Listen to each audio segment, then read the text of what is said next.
El séptimo mandamiento de la ley de Dios que Dios le dio a Moisés quedó registrado en Éxodo capítulo 20, versículo 14, y dice de esta manera: no cometerás adulterio. La palabra adulterio aquí viene de una palabra hebrea, su raíz es na'af. Esta palabra tiene distintos significados. El diccionario da la descripción de apostatar, que es de manera deliberada retractarse, desertar, en este caso de la familia, de la esposa o del esposo. Tiene la idea de algo que se descompone, de algo que se trastorna, que se altera. Esa es la idea de adulterar. Se habla de adulterar la leche. Cuando se adultera la leche, se alteran las propiedades nutritivas de la misma. Entonces ya no tiene el mismo efecto y se corrompe más fácil. Se adultera la gasolina. Tengan mucho cuidado donde echa gasolina. Le ponen cosas que no tienen nada que ver con ella y termina afectando la función de los autos. Todo aquello que se corrompe de su integridad se degrada. Con este mandamiento, no adulterarás, Dios tenía en su mente, pero sigue teniendo el propósito de que los esposos respetaran, tanto el esposo como la esposa, ambos respetaran el vínculo más sagrado que Dios había creado: el matrimonio, la unión de un hombre con una mujer. El respeto al matrimonio mantiene al mismo inalterable, íntegro, funcionando sin alteraciones. Por eso es bien importante este respeto que el Señor nos dejó que tuviéramos hacia la familia, hacia el matrimonio. Fíjense que desde tiempos muy antiguos el adulterio fue considerado un pecado atroz, ¿sí? Algo destructivo, algo que traía consecuencias muy duras, muy difíciles, muy dolorosas. Hay un texto que se escribió en el siglo IV antes de Cristo, estoy hablando de Génesis, ¿sí? Esto que vamos a leer ahora es muchísimo antes, casi 1000 años antes de la ley que Dios le dio a Moisés. Vamos a ver en este texto una historia de uno de los hijos de José. José fue uno de los patriarcas de Israel. Tuvo 2 hijos.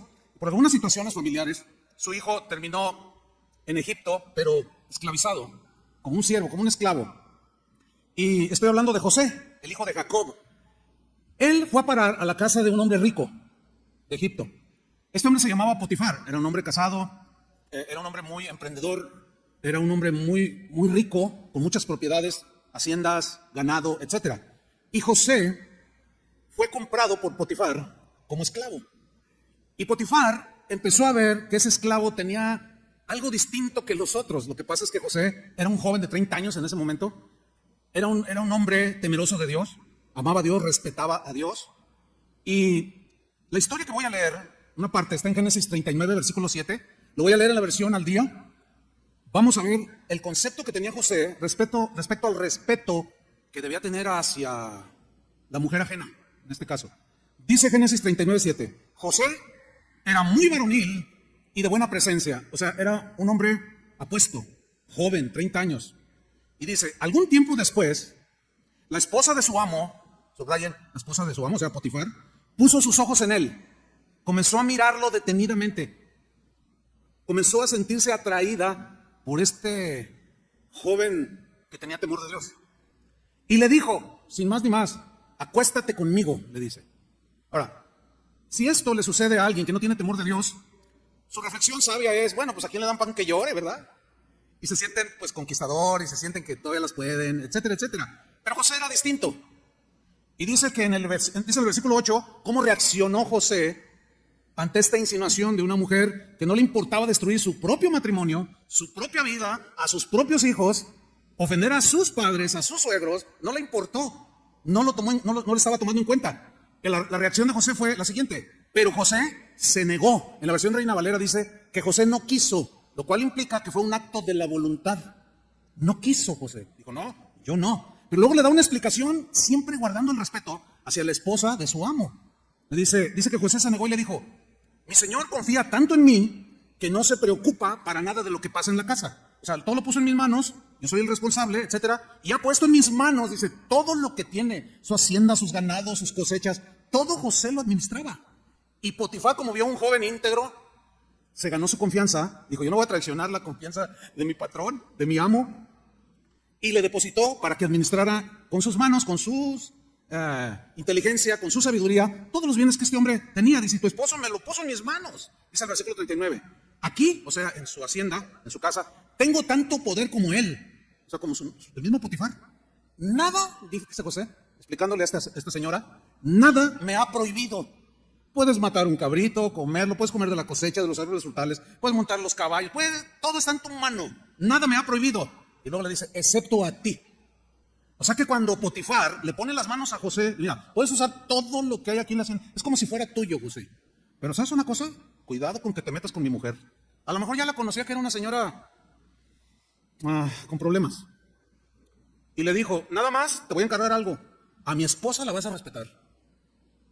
Y José se lo dice, nada me ha prohibido excepto a ti, porque eres su esposa. Ahora fíjate lo que dice José al final. Dice, ¿cómo pues voy a cometer un mal tan grande y pecar contra Dios? Bueno, estas dos últimas frases nos están mostrando cómo José tenía un altísimo concepto del matrimonio, un respeto hacia el matrimonio, hacia la familia. Él lo sintetizó en dos expresiones. ¿Cómo voy a cometer un mal? Fíjate, un mal tan grande. Es decir, José consideraba un mal muy grande y muy destructivo cometer adulterio, tomar la esposa o la mujer que no le correspondía. ¿Por qué José tenía este concepto de no cometer un mal tan grande? ¿Saben por qué? Porque el adulterio destruye vidas.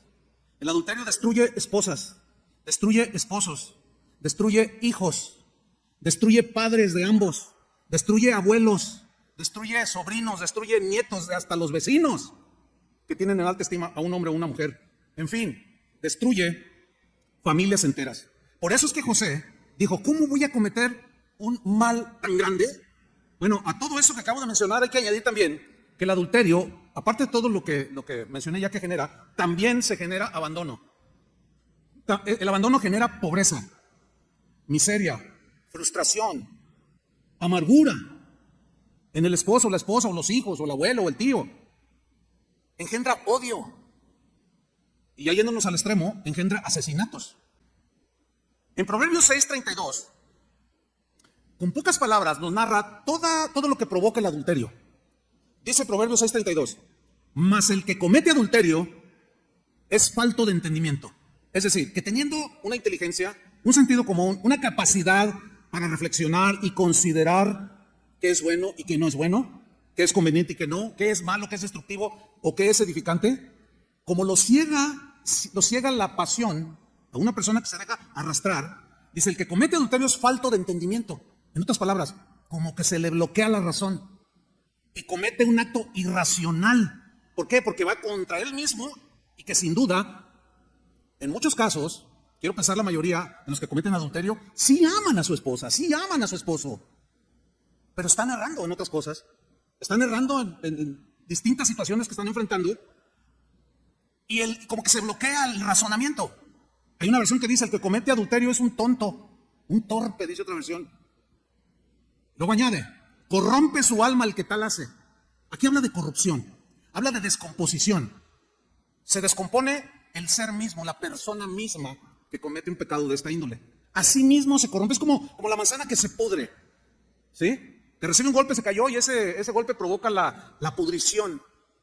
Corrompe su alma y tiene que ser separado porque no va a perjudicar a las demás manzanas. Corrompe, degrada, denigra su alma, el que tal hace. Pero luego dice en el versículo 33, heridas y vergüenza hallará. Heridas en la esposa, el esposo, el suegro, los suegros, los abuelos, los hijos, etcétera, etcétera. El consejo que traigo para ustedes de parte de Dios tiene como tema, cuando en verdad amas. Cuando en verdad amas. Porque usted no ama cuando usted dice que ama. ¿Usted sabía eso? No hay formas de demostrar si usted verdaderamente ama o no ama. Entonces, el tema de este consejo es cuando en verdad amas. ¿Qué es lo que pasa cuando realmente tú amas? ¿Cuál es tu conducta? ¿Cómo te manejas con los demás? ¿Cuál es el resultado de tus relaciones cuando en verdad amas? Amén. Señores, estuve hace poco leyendo una anécdota que me llamó mucho la atención. Y se trata de un esposo, quiero que oigan, que le comenta a un psicólogo y le dice, yo quiero que usted sepa que yo he decidido abandonar a mi esposa. El psicólogo le dice, pero ¿por qué? ¿Por qué usted la va a abandonar? Y él responde, porque yo siento que ya yo no la amo. Ya yo no me siento tan atraído por ella, ya yo siento que se fue la química que había entre nosotros. Y el psicólogo, que por cierto era cristiano, dice, lo que pasa es que tú tienes que amarla. Y el hombre se queda como que no lo entendió, se queda como extrañado y dice, usted no me comprendió. Yo le acabé de decir a usted que es que ya yo no la amo. Y él dice, y yo te acabé de responder que la razón por la que tú no la amas es porque tienes que amarla. Y él dice, no, es que usted tiene problema, no me está entendiendo. ¿Qué parte del mensaje fue que usted no comprendió? Y él dice, no, quiero que tú me comprendas a mí. Si tú te fijas, la palabra amar no es un sentimiento, es un verbo. Así es que si tú no sientes que la amas, es porque no lo estás amando con el verbo. No es que tú esperes sentir algo para lo que tú no trabajas, es que la ames en el verbo. Para amarla en verbo tienes que cuidarla. Para amarla en verbo tienes que acompañarla. Tienes que preocuparte por ella. Tienes que hablarle bien. Tienes que tratarla con amabilidad. Y tú verás que cuando cambies la forma como la tratas, también va a cambiar tu sentimiento hacia ella. Yo personalmente creo, oh Padre, que la respuesta en toda familia que el enemigo ha querido secar y apagar es el amor. Vuelvo a decir, creo que lo único que falta es que haya un valiente en los matrimonios que diga, no diablo, tú no vas a romper mi casa, yo voy a comenzar a amar a modo de acción y no voy a sentarme a esperar que todo lo hagan por mí y que yo sienta. No hay una cosa más terrible que la gente que se le olvida, oh Dios mío, que usted cosecha lo que usted. Entonces hay gente que están sentados esperando sentir y esperando que el otro haga por ellos. No hay una cosa más engañosa que el sentimiento. Dígame usted si la gente que usted más ama, hay días que usted no cree que la ama. Perdóneme, diga que nadie sabe aquí de lo que yo estoy hablando. ¿Pero por qué? Porque ese sentimiento es atacado por ira, por enojo, por desilusión, por decepción. Cuando el diablo venga a tirar toda esa basura en ti, dile, no, espérate, yo voy a pelear por lo mío. Yo voy a comenzar a ver lo que yo quiero recibir. Yo voy a cuidar y voy a valorar lo que yo tengo. Señores, es increíble. Es increíble ver cómo hoy la gente se divorcia. ¿De qué? ¿Por qué? Porque ya no ama. Y yo no sé si usted sabe que el Dios nuestro es experto tomando lo que se muere y soplando vida sobre lo que se muere y haciendo de aquello que estaba muerto un testimonio que sirva como referencia a todos los otros matrimonios que puedan estar muertos. ¿Alguien dice amén? El amor es demostrable. Nadie ama hasta que no demuestra que ama.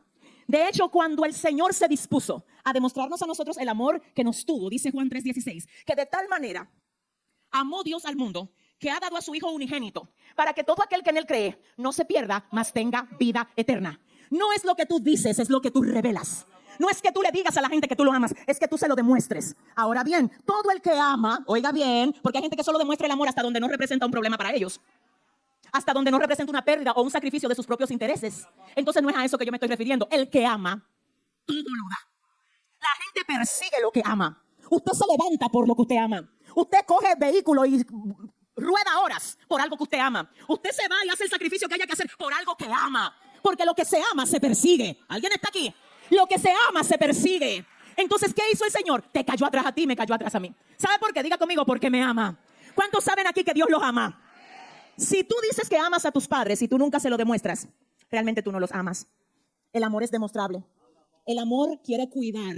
El amor no busca dañar. El amor quiere ayudar. El amor se siente identificado con el dolor. El amor no busca lo suyo propio. El amor se sacrifica. El amor echa a un lado los intereses propios y dice, ¿qué es lo que a ti te importa? ¿Cómo yo puedo hacer que tú te sientas bien? Me voy a olvidar de mí por un momento, porque hay gente que solo piensan en ellos y eso se llama egoísmo. El verdadero amor no es egoísta. Y hoy el Señor te dice, si de verdad amas y no se lo estás demostrando a las personas que tienes cerca, comienza a demostrarlo, porque cada día que pasa es un día que ya nosotros no tenemos. En el libro del Génesis, capítulo 2, nosotros encontramos en esta noche, en primer lugar, la creación del hombre y la mujer. Y si no entendemos que el hombre es completamente diferente de la mujer, si no, voltea a ver a tu esposa y ve que no te pareces en nada a ella.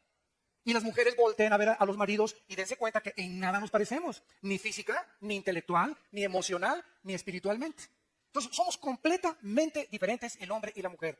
Y cuando no entendemos los hombres, el liderazgo que Dios, al haber establecido la familia, puso para que nosotros fuésemos el sacerdote, el proveedor, el protector de nuestra esposa y de nuestra familia, esta es la razón por la cual los matrimonios y las familias se encuentran en la condición en que se encuentran. Entonces, qué importante es que sepamos nosotros que debemos de comenzar a conocer a las mujeres, cómo operan, cómo funcionan. Yo no me puedo subir a un coche si es de velocidades o si es de manual, y si no me explican cómo funciona y dónde está el aceite y dónde está la reversa, ¿verdad? Los carros exóticos con los carros europeos o con los carros japoneses, pues no, me voy a quedar completamente sin ir a ningún lado.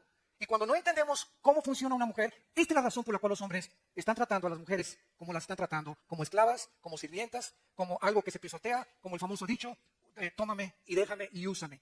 Entonces, tenemos que entender cómo funciona una mujer, cuáles son las debilidades de las mujeres, y las mujeres tienen que entender también cómo funcionamos nosotros, qué nos gusta a nosotros, qué necesita el hombre para poder continuar en la jungla que es la vida y poder desarrollar una familia con la bendición de Dios.